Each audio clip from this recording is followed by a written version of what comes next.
Why hello there! Welcome to my second video. This video is all about how to make earrings using beads. So my first video was all about how to make earrings using charms. It's a slightly different technique for beads, and also I think it encourages us to be a bit more creative. The three designs I'm going to show you are just three of many, but these are some of my favourites and the ones that I make most regularly. The last style I'm going to show you are very similar to these, so if you like them, stay posted.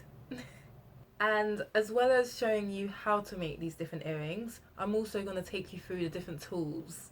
So if you want to know what these bad boys are, make sure you watch my class. Mwah.